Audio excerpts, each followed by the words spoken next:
कोल्हापूरचे सुपुत्र असणारे डॉक्टर डी.वाय. पाटील यांचं देहावसन झालं. आज मी त्यांच्या कुटुंबियांना भेटण्यासाठी डॉक्टर संजय पाटील, मान्य आमदार सतेज पाटील, माजी आमदार ऋतुराज पाटील त्यांच्या परिवाराला भेटण्यासाठी आम्ही महाडिक परिवाराने सगळे आमचे भारतीय जनता पार्टीचे महापौर आहेत, आमचे सगळे जिल्हाध्यक्ष पदाधिकारी त्यांची भेट घेतलेली सांत्वनपर भेट आहे. खरं पाहता डी.वाय. दादांनी 50-60 वर्षापूर्वी म्हणजे ज्यावेळी कसलेही रिसोर्सेस नव्हते, म्हणजे आर्थिक रिसोर्सेस, जागा नसायच्या, लोक नसायचे, चांगले लोक मिळायचे नाही, त्या काळामध्ये कोल्हापूरमध्ये शिक्षण संस्थांची सुरुवात केली. आणि बघता बघता तुम्ही बघितलं असेल की कोल्हापूरसह मुंबई, पुणे, राज्यभरामध्ये, देशभरामध्ये, परदेशामध्ये त्यांनी आपल्या संस्थांचं एक मोठं जाळं निर्माण केलं. सामान्य कुटुंबियांच्या मुलांना उच्च शिक्षण म्हणजे शाळा कॉलेजेस तर आहेतच, परंतु इंजिनिअरिंग असेल, डिप्लोमा असतील, मेडिकल असेल, अशा पद्धतीच्या सगळ्या सुविधा त्या काळापासून निर्माण केल्या. आणि त्यामुळं कोल्हापूरची जी आज भरभराट आहे किंवा कोल्हापूरचा जो विकास आहे यामध्ये डी.वाय. दादांचं एक खूप मोठं योगदान मानावं लागेल. कारण अनेक उच्च शिक्षित, उच्च विभूषित विद्यार्थी घडवण्याचं काम त्यांच्या संस्थेच्या माध्यमातून झालं. आज तुम्ही बघा, आज सगळे रिसोर्सेस आपल्याकडे असतानासुद्धा संस्था उभा करणं सोपं नाही आहे, परंतु त्या काळामध्ये त्यांनी हे सगळं निर्माण केलं आणि कोल्हापूरच्या वैभवात मोठी भर पडली. कोल्हापूरच्या ज्ञानार्जनात भरपूर भर पडलेली आहे आणि कोल्हापूरच्या विकासामध्ये सुद्धा डी.वाय. दादांचं योगदान मोठं आहे. आणि त्यांच्या जाण्यानं निश्चितच खूप मोठी पोकळी निर्माण झालेली आहे.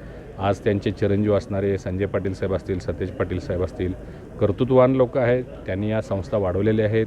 त्यांनी आणखीन अन्य व्यवसायामध्ये सुद्धा मोठ्या प्रमाणात भरारी घेतलेली आहे. हॉस्पिटल मोठं आता झालेलं आहे, तुम्ही बघताय, अजून त्याचं एक्सपान्शन सुरू आहे. म्हणजे डी.वाय. दादांनी एक छोटंसं रोपटं लावलेलं, त्याचं वटवृक्ष तर झालंच, परंतु त्याची सावली जी आहे ती संपूर्ण कोल्हापूरवर कायम राहील अशी व्यवस्था ते करून गेलेले आहेत. त्यांच्या जाण्यानं कोल्हापूरमध्ये खूप मोठी पोकळी निर्माण झालेली आहे. आम्ही महाडिक परिवार त्यांच्या दुःखामध्ये सहभागी आहोत. आपल्याला कधी भेटले होते का, काय आठवण? माझ्या दादांच्या अनेक आठवणी आहेत. 2004ची लोकसभेची निवडणूक मी लढलो आणि खूप कमी मतानं मी पराभूत झालो.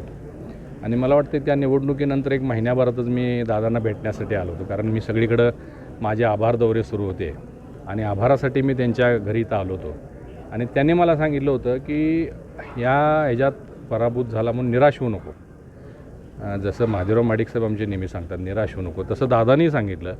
आणि मला दिसतंय म्हणले, म्हणजे मला दूरदृष्टी आहे की लवकरच तू खासदार होणार, त्यामुळे या प्रवाहातून बाहेर पडू नकोस.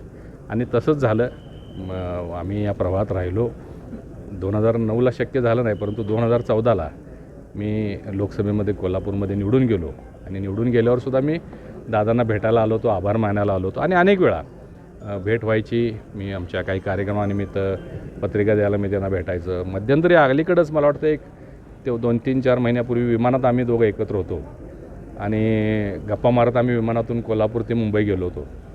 ते एवढी मेमरी शार्प होती की म्हणजे सगळ्या जुन्या गोष्टी त्यांना आठवत होत्या.